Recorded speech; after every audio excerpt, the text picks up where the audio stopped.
366 दिन के बाद 3 ग्रहों का ऐसा महासंयोग बन रहा है, एक अद्भुत योग बन रहा है जो निश्चित रूप से समस्त राशि के जातकों को प्रभावित भी करेगा, कुछ विशेष लाभ भी देगा। जय श्री गणेश। नमस्कार, मैं आचार्य संजय द्विवेदी। मेरे समस्त प्रबुद्ध दर्शकों का मेरे चैनल पर हार्दिक स्वागत है। प्रिय दर्शकों, आज मैं कर्क राशि के लिए सितंबर माह में जो 3 ग्रह हैं जो विशेष योग बनाने वाले हैं, उनके इस महासंयोजन का किस प्रकार का प्रभाव मिलने वाला है, इस अद्भुत योग से कितना आप लाभ लेने वाले हैं, संपूर्ण विश्लेषण मैं पूर्ण तर्क के साथ करने जा रहा हूं। प्रिय दर्शकों, इस राशिफल को आप अपने लग्न तथा राशि दोनों के अनुसार देख सकते हैं। कर्क राशि चंद्रमा की राशि है। कर्क राशि के लिए यदि हम अवलोकन करें तो वर्तमान समय में ढैया का प्रभाव चल रहा है, परंतु शनिदेव वक्रीय अवस्था में आ चुके हैं, जिसके कारण ढैया का प्रभाव यहाँ पर कम हो चुका है। तो आपको लाभ की स्थिति बढ़ गई। अब इस समय में जब आपका लाभ बढ़ रहा है, समस्याएं कम हो रही, उस समय में 3 प्रमुख ग्रह है, जहाँ पर सूर्यदेव जो 9 ग्रहों में राजा हैं, युवराज बुध तथा समस्त भौतिक सुखों को प्रदान करने वाले शुक्राचार्य जो दैत्य गुरु हैं, इनका कुछ विशेष योग बन रहा है जो निश्चित रूप से आपके लिए सकारात्मकता देने वाला है। संपूर्ण रूप से ये एक सकारात्मक विश्लेषण है। कर्क राशि के लिए सूर्यदेव मित्रवत भाव में होते हैं। बुध के साथ मित्रवत भाव नहीं है, परंतु कुछ ऐसे योग बनते हैं तो उसका लाभ तो अवश्य मिलता है। शुक्र और चंद्रमा का एक अच्छा भाव होता है। कर्क राशि के लिए ये जो संयोजन बन रहा है वो आपके तृतीय तथा चतुर्थ भाव में बन रहा है। तृतीय भाव में स्वयं की राशि में बुध होंगे, अपनी उच्च राशि में बुध होंगे, तथा यहाँ पर सूर्यदेव का एक महाबलशाली बुधादित्य योग बनेगा। 16 सितंबर से ग्रहों की ऐसी स्थितियां बन गई हैं जब सूर्य, बुध और शुक्र ऐसे योग में होंगे जिनका कुछ विशेष प्रभाव प्राप्त होने वाला है।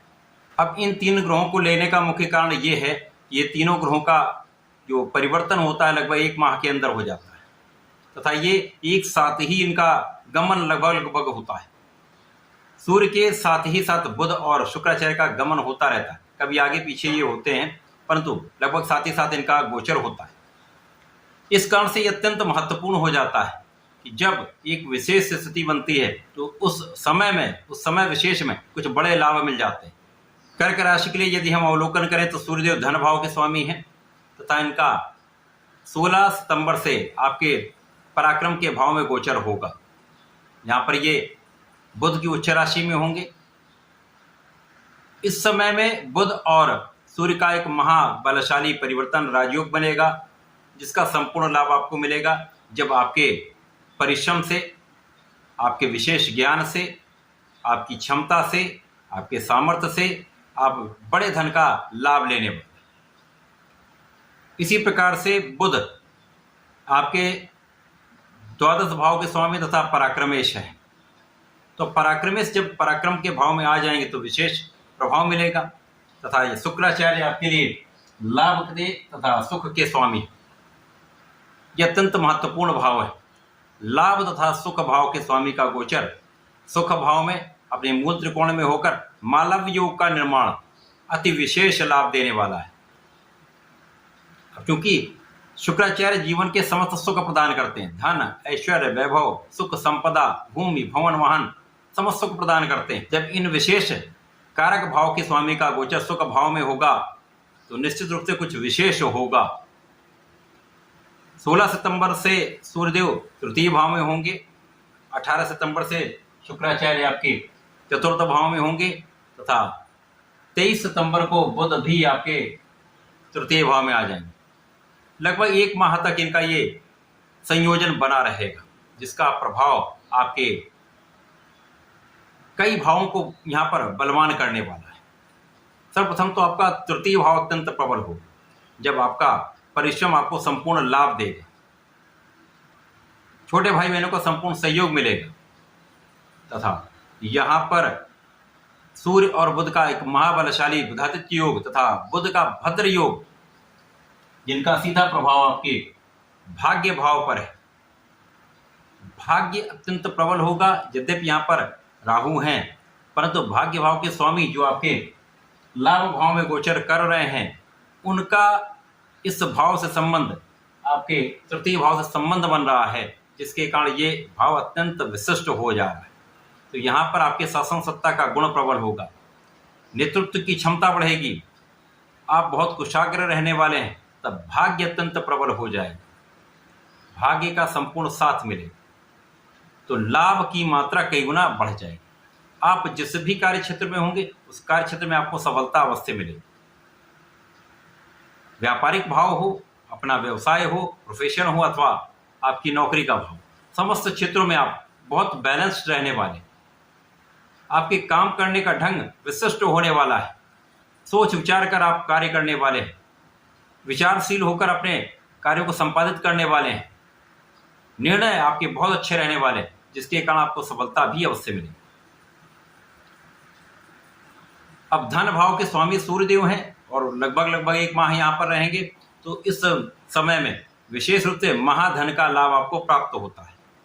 परिवार का भी संपूर्ण सहयोग मिलेगा, परिवार के सदस्यों में वृद्धि का भी योग है, तथा यहाँ पर आपके पैतृक संपत्ति से आपको संपूर्ण लाभ अवश्य प्राप्त होगा। यद्यपि यहाँ पर कुछ व्यय बढ़ेंगे, आपके आध्यात्मिक कार्यों में आपका व्यय बढ़ेगा, कुछ यात्राओं में आपका व्यय बढ़ सकता है। अनावश्यक व्यय से आपको बचना चाहिए, क्योंकि जब धन अधिक आता है तो व्यय भी उसी के अनुपात में बढ़ने लगते हैं। अब व्यय के स्वामी ही बुध हैं, तो ये तो निश्चित है कुछ व्यय बढ़ेगा, परंतु ये व्यय कहाँ पे आपके लिए होने वाला है? आपके सुखों में होने वाला है। सुख भाव में सुख संसाधन देने वाले शुक्राचार्य का गोचर है, जो मालव्य योग में है। निश्चित रूप से समय में आपके भूमि का, आपके भवन का, आपके वाहन का संपूर्ण योग यहाँ पर बनेगा। जिन लोगों के पास भूमि भवन है तो उनकी संख्या बढ़ सकती है, अथवा आप अन्य संसाधन बढ़ा सकते हैं, कुछ और साधनों को आप बढ़ा सकते हैं। जीवन में सुखों की वृद्धि करने वाले इस समय में लोगों का संपूर्ण सहयोग आपको मिलेगा। माता का स्वास्थ्य भी अच्छा रहेगा, माता के सुखों में वृद्धि होगी। इसी प्रकार से यहाँ पर आपका कार्य क्षेत्र विशिष्ट रहने वाला है। लोगों के साथ आपका सामंजस्य बहुत अच्छा रहने वाला है, कोऑर्डिनेशन बहुत अच्छा रहने वाला है, जिसके कारण आप अपने कार्य क्षेत्र में नाम भी प्राप्त करने वाले हैं। तो कर्क राशि के लिए ये जो महायोग बन रहा है वो अद्भुत लाभ देने वाला है। इस समय में लाभ भी आपका बढ़ेगा, आपकी इनकम में वृद्धि हो जाएगी, इंक्रीमेंट हो सकता है, पद का लाभ मिल सकता है, तथा धन का बड़ा अवसर आपको प्राप्त होगा। धन का आप संचय भी कर पाएंगे, उसको बचत भी कर पाएंगे। तो एक अच्छा समय है। इस समय में आपको नियमित रूप से भगवान सूर्यदेव को जल देना चाहिए। ओम आदित्याय नमः कहकर 11 बार बोलकर आप जल दीजिए, विशेष लाभ मिलेगा। इसी प्रकार से प्रत्येक सोमवार को भगवान शिव पर जलार्चन करें। गंगा जल मिश्रित जल से जलार्चन करते हैं तो विशेष लाभ मिलेगा। साथ ही साथ यहाँ पर लाल चंदन अर्पित करें, आपका आत्मबल अत्यंत श्रेष्ठ हो जाएगा। बुद्धि बल शासन सत्ता का गुण प्रबल रहने के कारण आप विशेष लाभ लें। तो ऐसा करके समय का उपयोग करें, लाभ लें। धन्यवाद, नमस्कार।